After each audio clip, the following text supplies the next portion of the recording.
নমস্কার।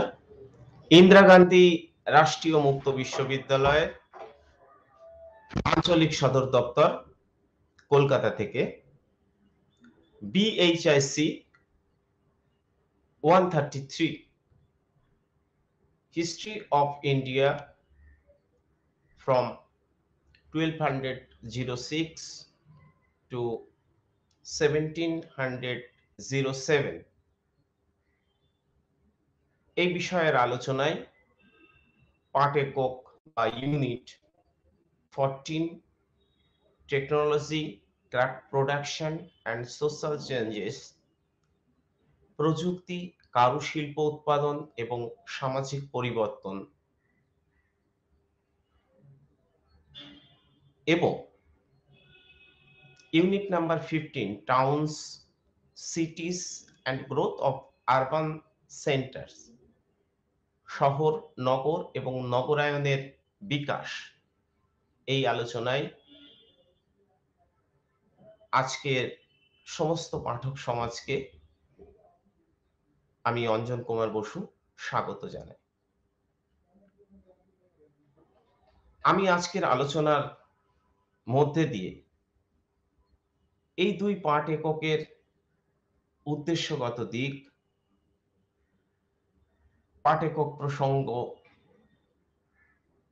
এবং কৃষি, বস্ত্র উৎপাদন, পেইন্টিং, সামরিক ক্ষেত্র, জাহাজ নির্মাণ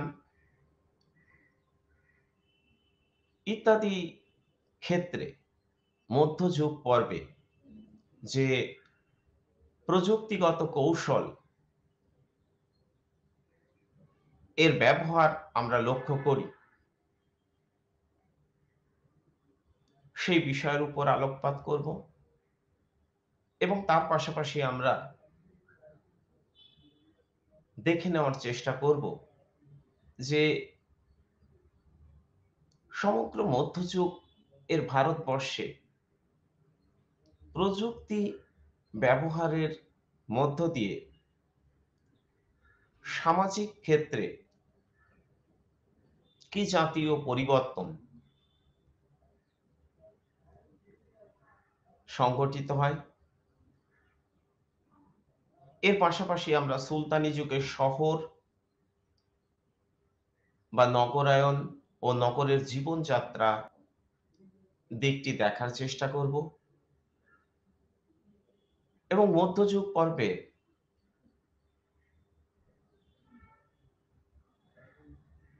মুঘল পর্বে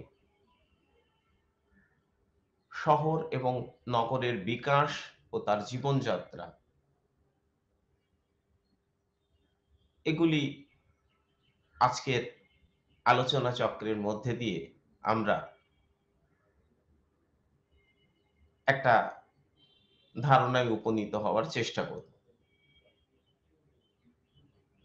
আমি প্রথমেই বলতে চাই, ইন্দিরা গান্ধী রাষ্ট্রীয় মুক্ত বিশ্ববিদ্যালয় ইউনিট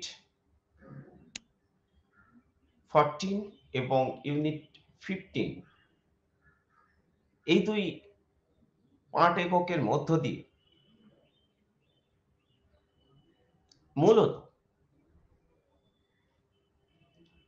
মধ্যযুগ পর্বে যাকে আমরা মূলত সুলতানি যুগ পর্ব এবং মুঘল যুগ পর্ব এই দুই পর্বে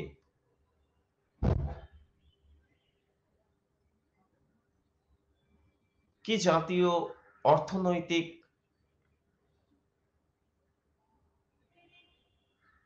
কাজকর্ম চলেছিল প্রযুক্তিকে ভর করে বা নির্ভর করে, সেই দিকটি সম্পর্কে একটা স্বচ্ছ ধারণা ইন্দিরা গান্ধী রাষ্ট্রীয় মুক্ত বিশ্ববিদ্যালয় পাঠক সমাজকে এই দুই পাঠ এককের মধ্য দিয়ে উপহার দিতে চাই। পাশাপাশি প্রযুক্তি অগ্রগতি, উৎপাদন ব্যবস্থার পরিবর্তন এবং সামাজিক পরিবর্তন, যা মূলত শহর, নগর বা নগরায়নের বিকাশকেও কিভাবে প্রভাবিত করে, সেই বিষয় সম্পর্কে আমরা এই পাঠ একক এর মধ্যে দিয়ে একটা স্বচ্ছ ধারণায় উপনীত হব।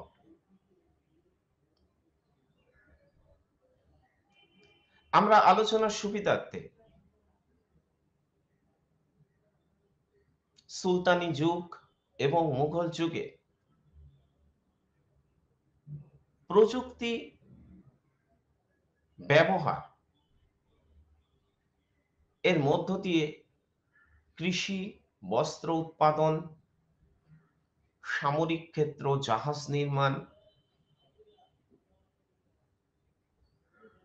ইত্যাদি ক্ষেত্রে যে কৌশলগত পরিবর্তন আসলো বা আসে, তা উপলব্ধি করার চেষ্টা করব। পাশাপাশি শহুরে জীবনযাত্রা সার্বিকভাবে সামাজিক ক্ষেত্রে কতটা প্রভাব বিস্তার করেছিল, সেই বিষয়টিও উপলব্ধি করব এবং এই দুই পাঠ এককের মধ্য দিয়ে পাঠক সমাজ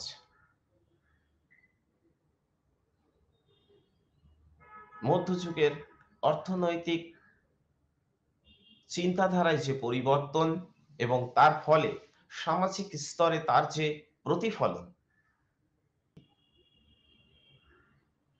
অর্জন করব। আমরা দেখার চেষ্টা করব প্রযুক্তিগত উন্নয়ন মধ্যযুগ পর্বে কেমন ছিল। এই আলোচনায় আমি শুরুতেই বলতে চাই, সুলতানি যুগের প্রযুক্তিগত উন্নয়ন সম্পর্কে সমকালীন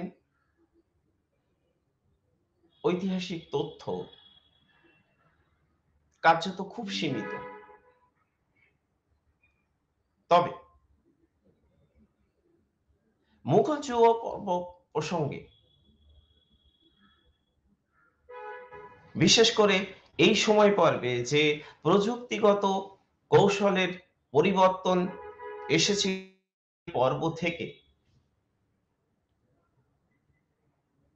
সে সম্পর্কে সমকালীন ইতিহাস চিন্তক লেখকরা অনেক বেশি তথ্য আমাদের ভবিষ্যৎ প্রজন্মের পাঠক সমাজের জন্য রেখে গেছেন। তবে মধ্যযুগ পর্বে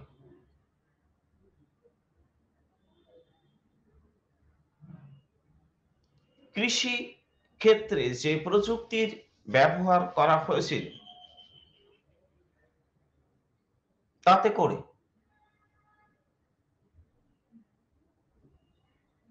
কৃষি পণ্যকে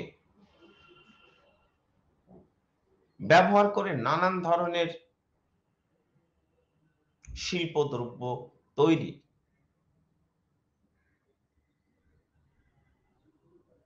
প্রচলন হয়েছিল।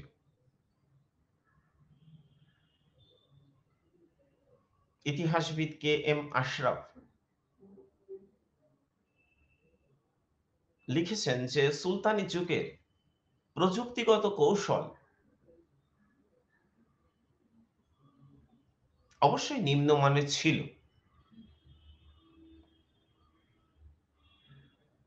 শিল্পদ্রব্যের মান যে খুব বেশি উন্নত ছিল না,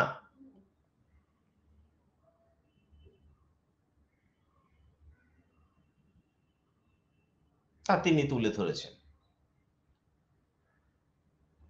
তবে বহু কারিগর বংশ পরম্পরায়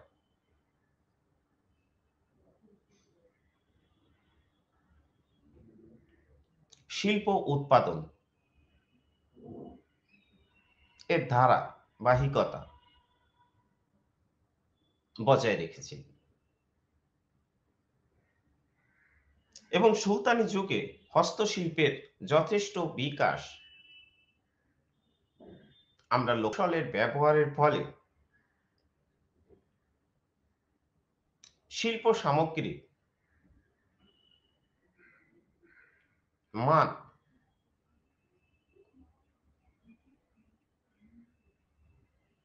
উন্নত হয়েছিল।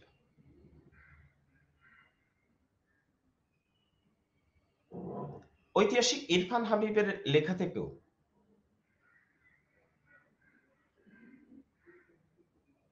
আমরা জানতে পারি যে সুলতানি যুগপর্বে হস্তশিল্পের বিকাশের একটা অন্যতম কারণই ছিল প্রযুক্তিগত পরিবর্তন এবং এই সময় শুধুমাত্র কৃষি কেন্দ্রিক শিল্পক্ষেত্রেই যে প্রযুক্তির ব্যবহার করা হয়েছিল তা নয়। বস্ত্র উৎপাদন, সামরিক ক্ষেত্রে, জাহাজ নির্মাণ,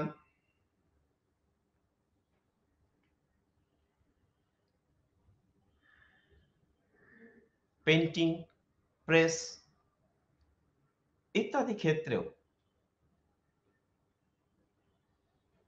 প্রযুক্তিগত কৌশলকে ব্যবহার করা হয়েছিল। একাধারে যেমন শহর কেন্দ্রিক শিল্প সামগ্রীতে উৎপাদনের মাত্রাকে বৃদ্ধির জন্য প্রযুক্তিকে ব্যবহার করা হয়েছিল, তেমনি গ্রামীণ কুটির শিল্পে কম বেশি প্রযুক্তিগত উন্নয়ন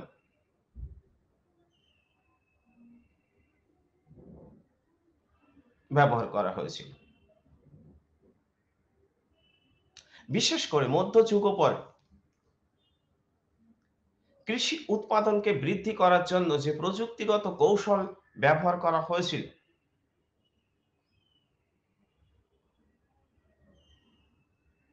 তা ছিল উৎপাদনের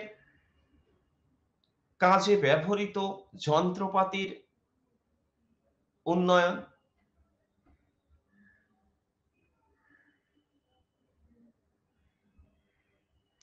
আবার তার পাশাপাশি উৎপাদিত সামগ্রী থেকে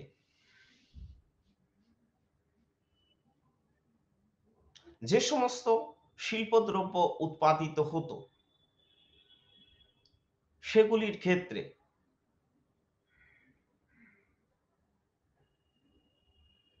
প্রযুক্তিগত পরিবর্তন,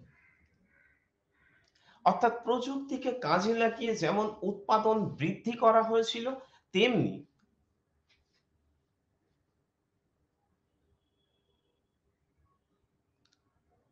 যে সমস্ত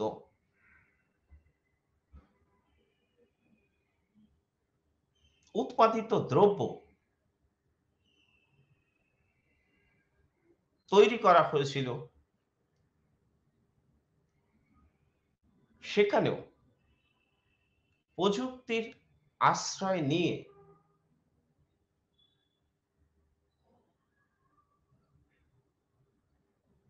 উৎপাদিত সামগ্রীর গুণমানগত পরিবর্তন আনা হয়েছিল। উৎকৃষ্ট মানের গুড়, চিনি এগুলি কৃষি থেকে যেমন তৈরি করা হয়েছিল, তেমনি নীল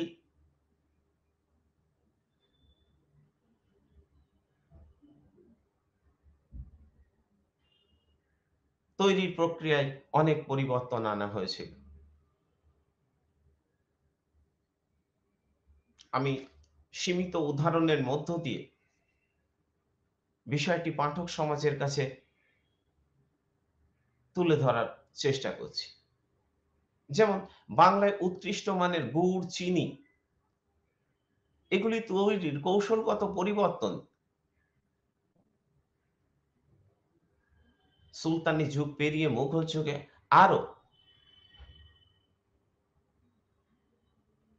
বৈচিত্র্য এসেছিল।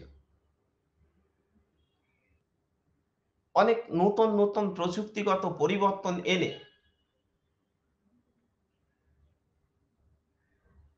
এবং কৃষিকাজে জমির চরিত্র অনুযায়ী যন্ত্রপাতির ব্যবহার, নাঙ্গলের ব্যবহার, যা চাষের ক্ষেত্রে দুর্বল নরমযুক্ত মাটিতে কাঠের নাঙল এবং দক্ষিণ ভারতের শক্ত মাটিতে লোহার ফলকযুক্ত নাঙলের ব্যবহার করা হয়েছিল এবং জোড়া বলদ ৫ জোড়া বলদে টানা ভারী লোহার ফলকের মাধ্যমে চাষাবাদের প্রক্রিয়াকে এগিয়ে নিয়ে যাওয়া হয়েছিল। এর ফলে সার্বিকভাবে উৎপাদন প্রক্রিয়ায় একটা ব্যাপক ধরনের পরিবর্তন আমরা কৃষির ক্ষেত্রে লক্ষ্য করি। আবার জল তোলার ক্ষেত্রে নানান ধরনের পরিবর্তন আনা হয়েছিল, যাতে জলসেচ ব্যবস্থার অগ্রগতি আনা যায় এবং সার্বিক উৎপাদন প্রক্রিয়ায় রদবদল ঘটানো যায়। এমনকি বীজ বোনার জন্য যন্ত্রপাতি ব্যবহার করা হয়েছিল। সেই যন্ত্রের নাম ছিল খুরপাই, যা দিয়ে বীজ বোনা হতো। মই, খুরপাই, নিড়ানি, কাস্তে, কোদাল ইত্যাদির ব্যবহারের মধ্য দিয়ে সমগ্র মধ্যযুগ পর্বে কৃষিক্ষেত্রে একটা কৌশলগত পরিবর্তন বা প্রযুক্তিগত পরিবর্তন এনে উৎপাদনের ধারাবাহিকতাকে অক্ষুণ্ণ রাখা হয়েছিল। রাষ্ট্রের রাজস্বের চাহিদা এর ফলে মেটানোর সম্ভব হয়েছিল অনেকাংশে। আবার বর্ধিত জনসংখ্যার খাদ্যের সংস্থান সম্ভবপর হয়ে উঠেছিল এই সমস্ত প্রযুক্তিগত কৌশল ব্যবহারের মধ্য দিয়ে। আবার যদি আমরা বস্ত্র উৎপাদনের ক্ষেত্রে দেখি,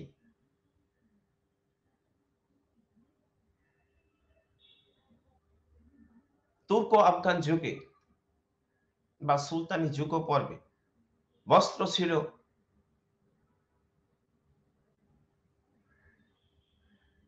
প্রধান শিল্প।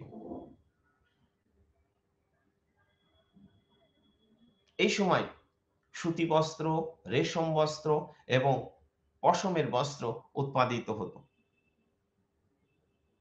চতুর্দশ ও পঞ্চদশ শতক রেশম শিল্পের বিশেষ প্রচলন হয়। তসর, মুগা, খাঁচা রেশম তৈরি হতো। এই সময়ও কিন্তু চীনা রেশমের প্রচলন ভারতবর্ষে তেমন ভাবে ছিল না এবং সুলতানি যুগ পর্বে এসে কিন্তু পূর্ববর্তী সময় পর্ব থেকে, বিশেষ করে আর্লি মিডেভেল ফেজ পর্ব থেকে আদি মধ্য যুগের পর্ব থেকে পরিবর্তন এসেছিল। সুতো কাটার ক্ষেত্রে বেশ কিছু প্রযুক্তি ব্যবহার করা হয়েছিল। আগে হাত দিয়ে ছোট টাকু সাহায্যে সুতো কাটা হতো। এতে পরিশ্রম যেমন বেশি হতো, তেমনি উৎপাদনও অনেক কম হতো। কিন্তু সুলতানি যুগে টাকুর পরিবর্তে চরকা দ্বারা সুতো কাটা হতো। আসলে তুর্কিদের সঙ্গে সঙ্গে চরকা ভারতে এসেছিল। সমসাময়িক ইতিহাসবিদ ইসামির বর্ণনা থেকেও এই চরকার বিষয়টি সম্পর্কে স্পষ্ট ধারণা করা যায়। এছাড়াও ধুনুরি তার যন্ত্রে ধনুকের মতো যন্ত্রের সাহায্যে তুলাকে ধুনত। অর্থাৎ তুলার বিভিন্ন অংশকে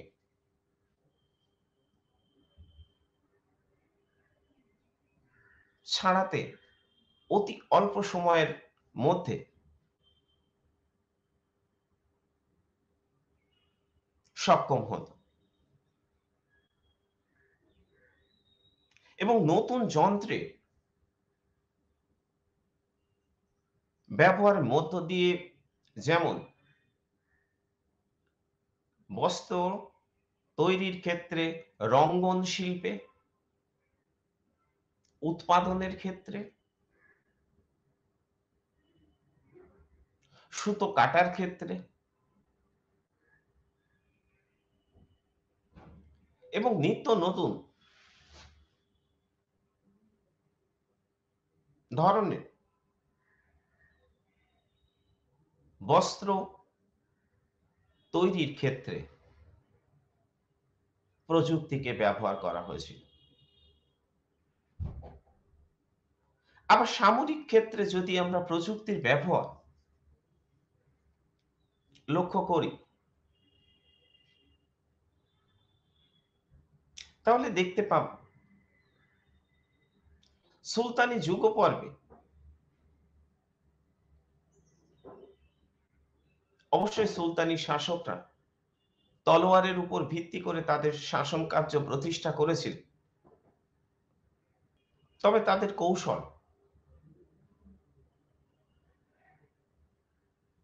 প্রাচীন কাল থেকে বয়ে আসা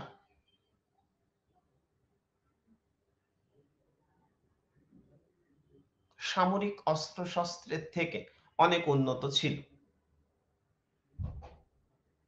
বড় বড় তলোয়ার, বল্লম এগুলির ব্যবহার হয়েছিল। অশ্বারোহী বাহিনী এই সময় ব্যবহৃত হতো এবং পদাতিক অশ্বারোহী বাহিনীর মধ্যে দিয়ে তুর্কিরা নিত্য নতুন অঞ্চল দখল করতেন এবং সুলতানি সাম্রাজ্যের পরিধিকে বৃদ্ধি করতেন। আবার 1526 পর্বে মুঘল বাবর তার ভাগ্য অন্বেষণের কাজে ভারতবর্ষে পানিপথের যুদ্ধে কামান, গোলাবারুদ এবং বন্দুকের ব্যবহার করেছিলেন।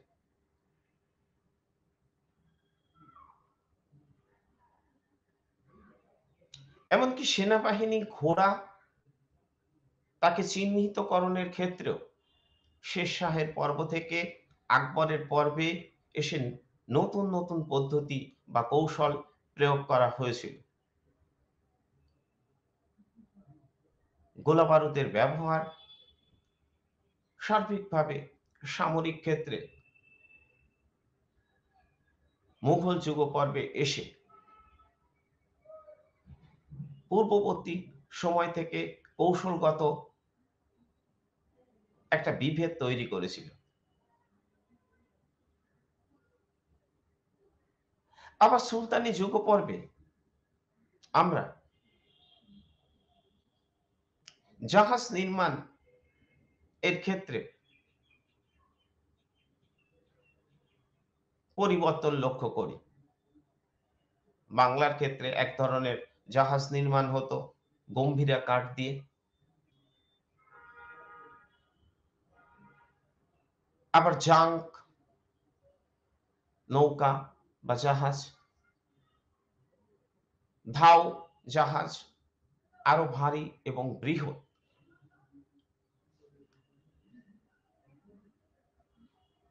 জাহাজ নির্মাণ হয়েছে। তবে সুলতানি শাসকরা সামুদ্রিক বাণিজ্য সম্পর্কে পূর্ণ সচেতন ছিলেন না বা সামুদ্রিক ক্ষেত্রে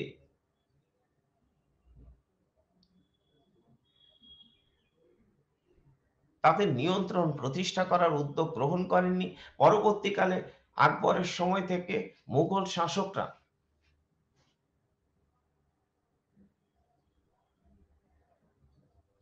সামুদ্রিক পৃষ্ঠকেও সুরক্ষিত করার জন্যে জাহাজ নির্মাণ, দুর্গ নির্মাণ এর কৌশলগত পরিবর্তন আনার চেষ্টা করেছিলেন। ছাপাখানার ক্ষেত্রেও এই ধরনের প্রযুক্তিগত কিছু কৌশলের পরিবর্তন আমরা ক্রমেই লক্ষ্য করি। লেখার ক্ষেত্রে অনেক ধরনের পরিবর্তন আনা হয়। চিত্র অঙ্কন শৈলীতেও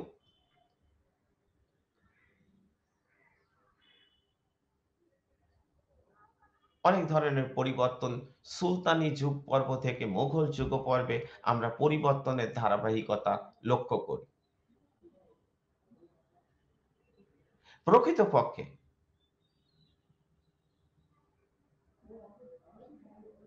প্রযুক্তি কৌশলকে আঁকড়ে ধরে মধ্যযুগ পর্বে ভারতবর্ষে উৎপাদন ক্ষেত্র, তা কৃষি উৎপাদন হোক, কারুশিল্প উৎপাদন হোক,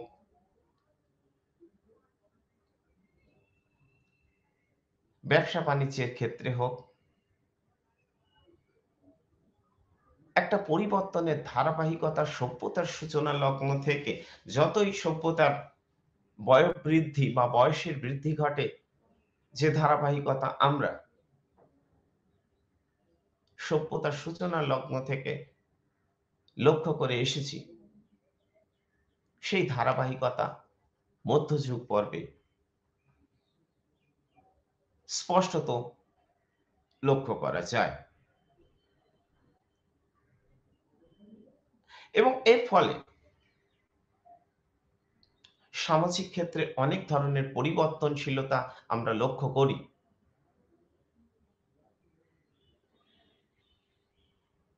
বিশেষ করে সমাজে ধনী এবং দরিদ্র স্পষ্টত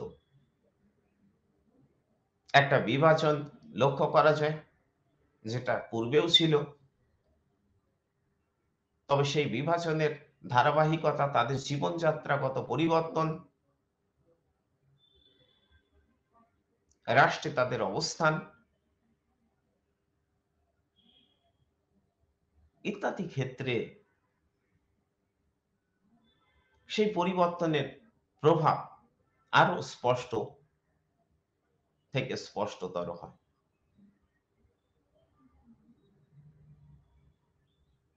সামাজিক পরিবর্তনের মধ্যে দিয়ে আমরা আরো দেখতে পাই কৃষক, শিল্প উৎপাদনকারী শিল্পী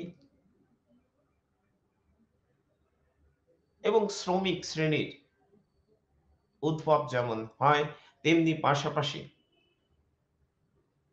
মালিক শ্রেণীর বিকাশ ঘটে, পুঁজিপতি প্রবণতা তৈরি হতে থাকে।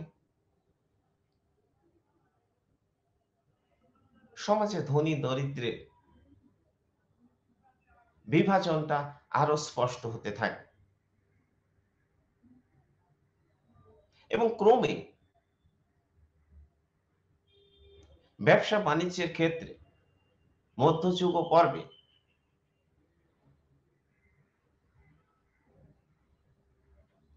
পরিবর্তন আসতে শুরু।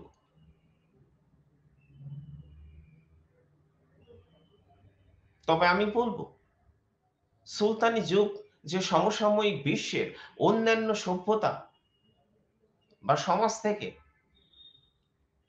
প্রযুক্তিগত কৌশলে খুব বেশি পিছিয়ে ছিল বা উৎপাদন প্রক্রিয়ায় তার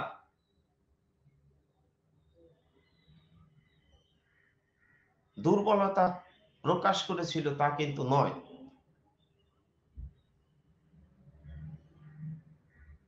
মালাক্কা, এডেন ইত্যাদি জায়গা থেকে দেখলে ভারতের সমৃদ্ধ ব্যবসা বাণিজ্যের চিত্র প্রকাশ পেত এবং সেই চিত্রের প্রবণতা স্বরূপ আমরা স্পষ্টই গ্রাম সমাজ এবং শহর বা নগর কেন্দ্রিক জীবনযাত্রার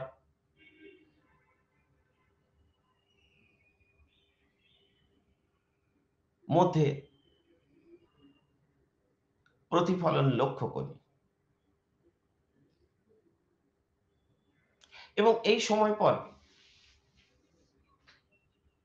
প্রযুক্তির ব্যবহারের ফলে যে উন্নয়নের ধারাবাহিকতা শুরু হয়েছিল তার ফলে আমরা দেখব পরবর্তী ইউনিট আলোচনা প্রসঙ্গে সুলতানি যুগে অনেক শহর এবং মুঘল যুগ পর্বেও অনেকগুলি শহর বা নগরের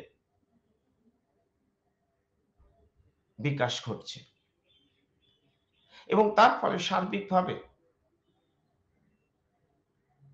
মানুষের জীবনযাত্রার যেমন পরিবর্তন হচ্ছে, সামাজিক পরিবর্তনের ধারাটাও অক্ষুণ্ণ থাকছে। পাঠক সমাজ অবগত থাকবেন এই সময় সামাজিক ক্ষেত্রে জাতি বৈষম্য, ধনী দরিদ্রের বিভেদ,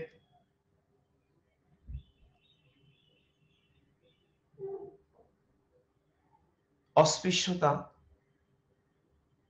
পুরুষতান্ত্রিক মনোভাবের বিকাশ, নারী দুরবস্থা, মধ্যযুগ পর্বে প্রযুক্তির ব্যবহার হওয়া সত্ত্বেও বা সামাজিক রক্ষণশীলতা, উৎপাদন এবং প্রযুক্তির ব্যবহার হওয়া সত্ত্বেও বজায় ছিল। শুধু গ্রাম জীবন নয়, শহরের জীবনকেও এই ধরনের প্রবণতা যথেষ্টই ছিল। ফলে সামাজিক স্তরে যে পরিবর্তন, সেই পরিবর্তনটা ছিল ধনী দরিদ্রের ব্যবধানের পরিবর্তন। কিছু মানুষ ব্যবসা বাণিজ্য উৎপাদনকে কাজে লাগিয়ে মুনাফার পাহাড় তৈরি করেছিল এবং কিছু মানুষ শোষিত হয়েছিল, যে প্রক্রিয়া বর্তমান সমাজ ব্যবস্থাতেও কার্যকরী রয়েছে। সেই ধারাবাহিকতায় আমরা মধ্যযুগ পর্বের ইতিহাসে লক্ষ্য করি। তবে যুদ্ধ কৌশলে পরিবর্তন এসেছিল, সেনাবাহিনীর গঠনের ক্ষেত্রে প্রযুক্তিকে কাজে লাগানো হয়েছিল, কৃষি উৎপাদন বৃদ্ধি এবং কৃষি সামগ্রী উৎপাদনের ক্ষেত্রে প্রযুক্তিকে কাজে লাগানো হয়েছিল, অন্যান্য শিল্প সামগ্রী, বস্ত্র শিল্প, জাহাজ নির্মাণ, চর্মশিল্প, ধাতু শিল্প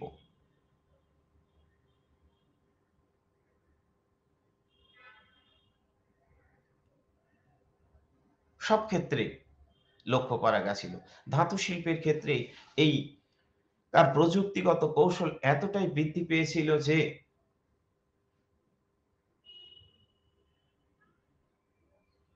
ভারতীয় ধাতু শিল্পীরা লোহা, তামা, সোনা, রূপা, দস্তা, ব্রোঞ্জ প্রভৃতি কাজে দক্ষতা দেখিয়েছিল এবং চর্মশিল্পের ক্ষেত্রে তরবারির খাপ, বইয়ের মলাট, জুতো, চামড়া দিয়ে ঘোড়ার লাগাম, জিন ইত্যাদি ক্ষেত্রে লক্ষ্য করা গেছিল। এমনকি কাগজ শিল্প বা পেপার ইন্ডাস্ট্রিতেও আমরা পরিবর্তনের ধারা লক্ষ্য করেছিলাম। চিনি শিল্পের ক্ষেত্রেও আমি ইতিমধ্যেই বলেছি যে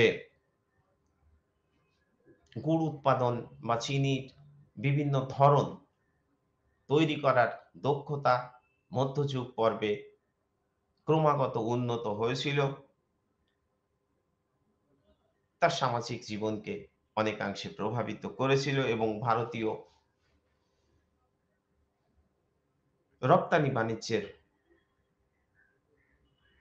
ক্ষেত্রে একটা নতুন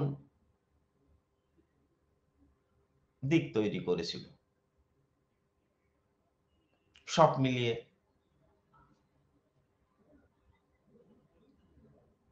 মধ্যযুগ পর্বে টেকনোলজি বা প্রযুক্তির ব্যবহারের ধারাবাহিকতা বজায় ছিল। এটা আমাদের মেনে নিতেই হয়। আমার পরবর্তী আলোচনা সুলতানি যুগে শহর।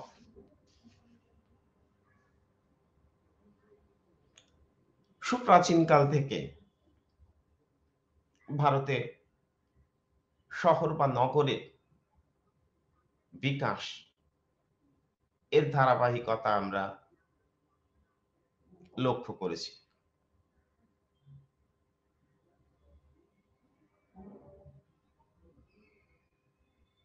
বিশেষ করে হরপ্পা সভ্যতার সময় ভারতের প্রথম পর্বের নগরায়ন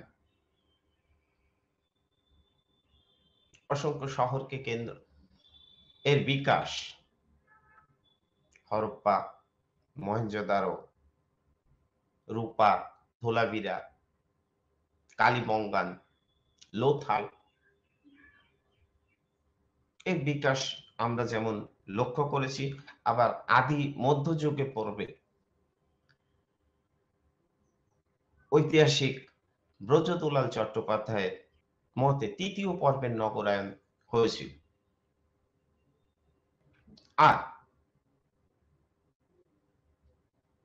খ্রিস্টীয় পূর্ব ষষ্ঠ শতাব্দীর পর থেকে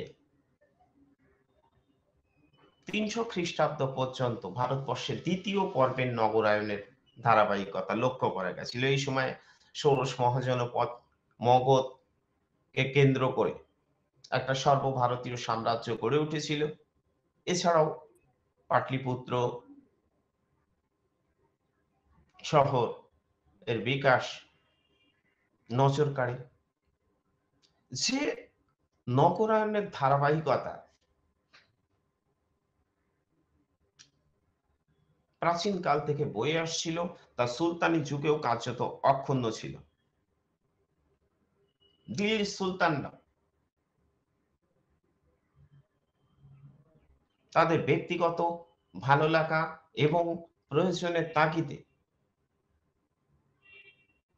অসংখ্য শহর বা নগরে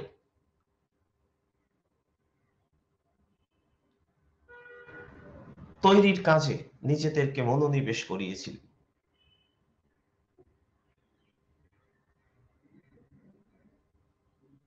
অনেকে বলবেন যে আর্লি মিডাইভেল পিরিয়ডে নগরায়নের ধারাবাহিকতায় একটা ছেদ পড়েছিল, কিন্তু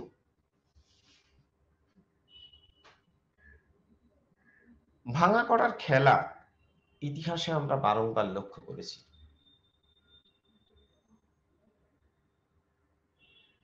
কোনো একটি শহর তার গুরুত্ব হারায়, আবার বিপরীত ক্রমে অন্য একটি শহর কখনো মন্দিরকে কেন্দ্র করে, কখনো যোগাযোগ ব্যবস্থার কেন্দ্র হিসেবে, কখনো প্রশাসনিক কেন্দ্র হিসেবে, কখনো ব্যবসা বাণিজ্যের কেন্দ্র হিসেবে,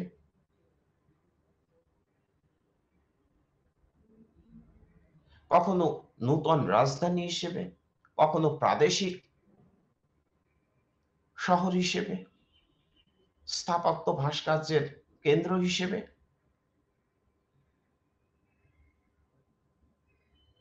কখনো বন্দর হিসেবে নতুন নতুন শহরে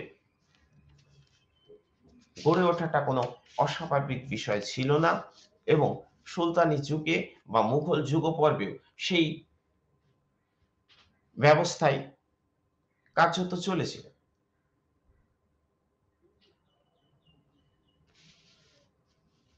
আমরা সুলতানি যুগপর্বে দিল্লির কর্মকাণ্ড লক্ষ্য করি এবং দিল্লি হয়ে উঠেছিল সমগ্র সুলতানি যুগের প্রাণকেন্দ্র এবং ত্রয়োদশ চতুর্দশ শতক পর্বে ভারতবর্ষের যে সমস্ত নগরগুলো তৈরি হয়েছিল তার মধ্যে সবচেয়ে বিকাশশীল উন্নত একটি শহর ছিল দিল্লি। দিল্লি সমসাময়িক বিশ্বের কাছে যথেষ্ট নজর কাড়া ছিল। দিল্লি নগরের সমৃদ্ধি প্রসঙ্গে সমসাময়িক ইবন বতুতা লিখেছেন, ইসলামিক দুনিয়ার পূর্ব প্রান্তের সবচেয়ে চালু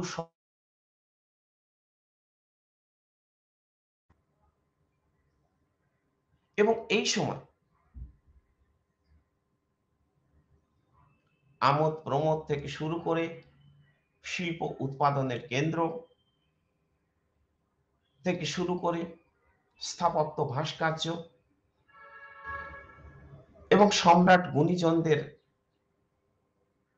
অবস্থানের কেন্দ্র হিসেবে দিল্লি শহর যথেষ্ট বিকাশ লাভ করেছিল।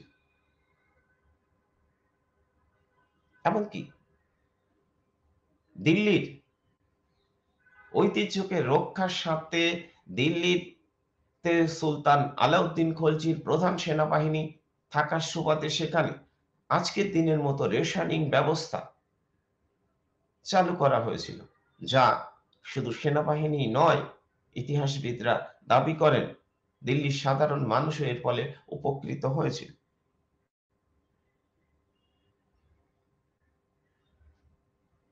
এই সময় কুতুব মিনার নির্মিত হয়েছিল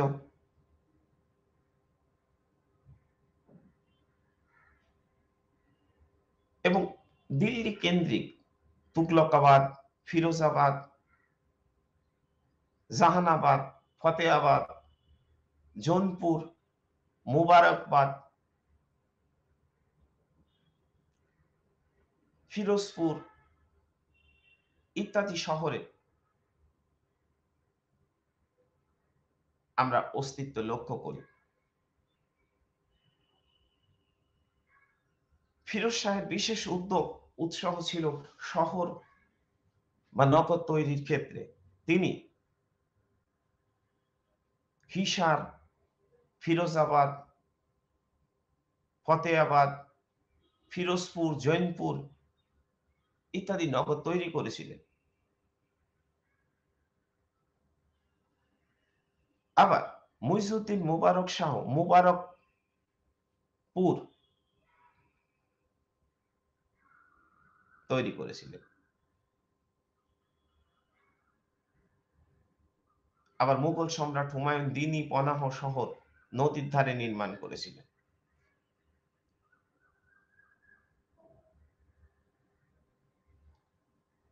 এবং দিল্লির পরিবর্তিত নগর হিসেবে আগ্রা নগরীরও এই সময় থেকে এক বিশেষ পরিচিতি লক্ষ্য করি।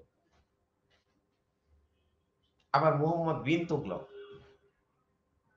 দিল্লি থেকে তার রাজধানী দৌলতাবাদ স্থানান্তরিত করেন, অর্থাৎ দৌলতাবাদ একটা নতুন শহর হিসেবে আত্মপ্রকাশ করে। এইভাবে যেমন আমরা সুলতানি যুগ পর্বে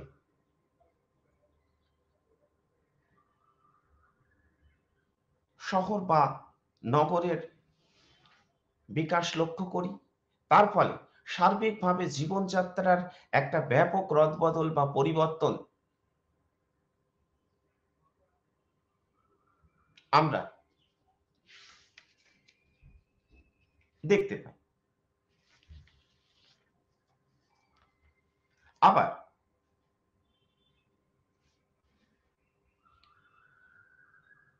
নগরীর জীবনযাত্রা সম্পূর্ণভাবে কিন্তু গ্রামীণ উৎপাদন, বিশেষ করে কৃষি উৎপাদন বা গ্রামীণ যোগানের উপর অনেকাংশে নির্ভর ছিল। শহরে যা উৎপাদিত হতো তা হচ্ছে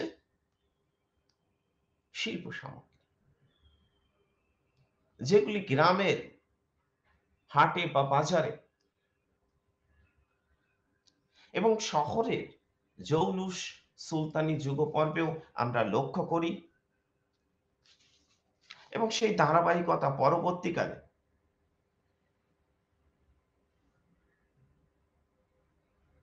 চলতে থাকে। তবে সুলতানি যুগে দিল্লি শহরের জনসংখ্যা কত ছিল সে সংক্রান্ত সঠিক তথ্য পাওয়া যায় না।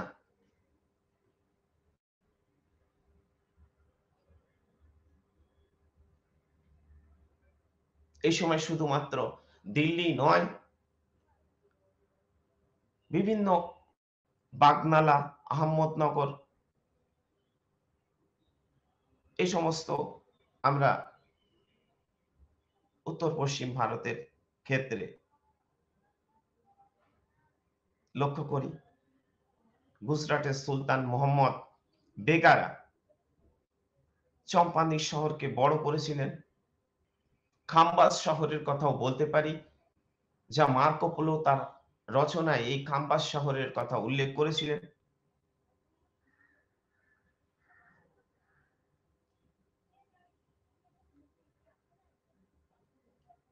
1290 পর্বে খলজিদের আক্রমণের আগে এই খাম্বাজ একটা বড় শিল্প কেন্দ্র হিসেবে জায়গা করে নিয়েছিল বলে মার্কো পোলো তার লেখায় উল্লেখ করেছেন।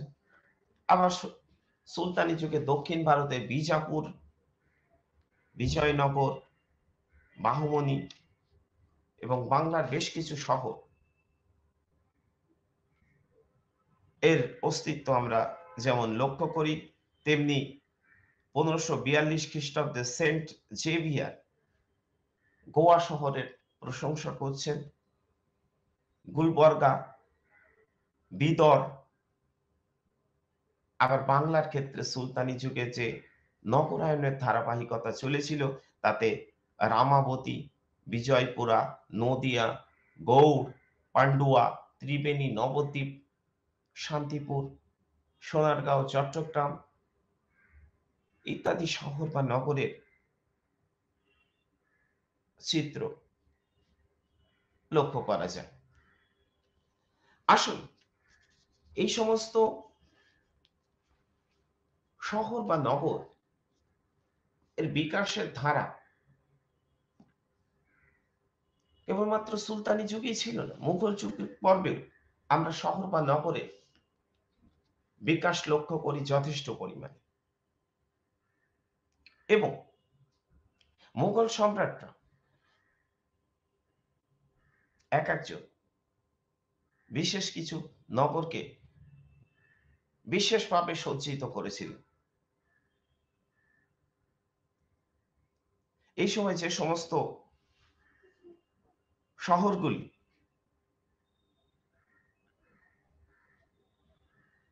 বিশেষভাবে সজ্জিত হয়েছিল মুঘল সম্রাটদের পৃষ্ঠপোষকতায়, তা হচ্ছে ফতেপুর সিক্রি আকবরের দ্বারা, শাহজাহানাবাদ সম্রাট শাহজাহানের দ্বারা, লাহোর সজ্জিত হয়েছিল জাহাঙ্গীরের দ্বারা, ফরিদাবাদ, বিজয়নগর, বিজাপুর, হায়দ্রাবাদ, আমেদাবাদ ইত্যাদি শহর যেমন বিকশিত হয়েছিল, তেমনি প্রাদেশিক সুবা বা প্রদেশের রাজধানী হিসেবে ঢাকা, রাজমহল, মুর্শিদাবাদ, বিহার শরীফ, পাটনা আজিমাবাদ, বুরহানপুর, ফৈজাবাদ, লখনৌ প্রশাসনিক কেন্দ্র হিসেবে যথেষ্টভাবে আত্মপরিচিতি অর্জন করেছিল। আবার বন্দর শহর হিসেবে ব্রোচ, কাম্বে, সুরাট, গোয়া, মছলিপত্তনম, বালেশ্বর, সাতগাঁও, হুগলি, চট্টগ্রাম, কলকাতা শিল্প উৎপাদন ও অভ্যন্তরীণ বাণিজ্য কেন্দ্র হিসেবে যে সমস্ত শহর বিশেষ পরিচিতি অর্জন করেছিল মুঘল যুগ পর্বে, আমেদাবাদ, বরোদা, লাহোর, মুলতান, আগ্রা, বারাণসী, পাটনা, লখনৌ। আবার মন্দির শহর হিসেবে নাসিক, মুলতান, এলাহাবাদ, বারাণসী, মথুরা, পুরী, আজমির, মাদুরা, তিরুপতি, শ্রীরঙ্গম, শ্রীপর্বত এইভাবে সজ্জিত হয়েছিল।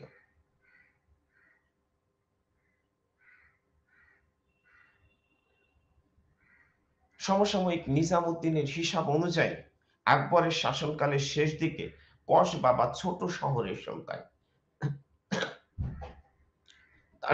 দাঁড়িয়েছিল ৩,২০০। অনেক গ্রাম শহরে রূপান্তরিত হয়েছিল। দুর্গ শহর, সামরিক কেন্দ্র, ব্যবসা বাণিজ্যের কেন্দ্র ইত্যাদি ক্ষেত্র হিসেবে শহর সজ্জিত হয়েছিল।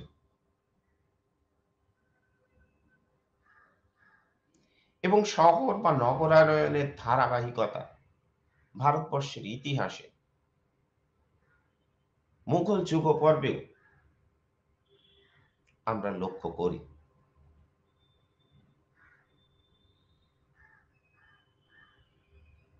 এবং স্থাপত্য ভাস্কর্যে বিকাশ এই সমস্ত শহরগুলিতে যেমন লক্ষ্য করা যায়, প্রশাসনিক কর্মতৎপরতা যেমন লক্ষ্য করা যায়, ব্যবসা বাণিজ্যিক কর্মচঞ্চলতা যেমন লক্ষ্য করা যায়, সব ক্ষেত্রে শহরগুলি হয়ে উঠেছিল মধ্যযুগে ভারতবর্ষে এক বিশেষ পরিচিতি। তবে শহুরে জীবনযাত্রায় পুঁজিবাদী কর্মতৎপরতা স্পষ্টতই ধনী দরিদ্রের বিভাজনকে সামনে এনেছিল।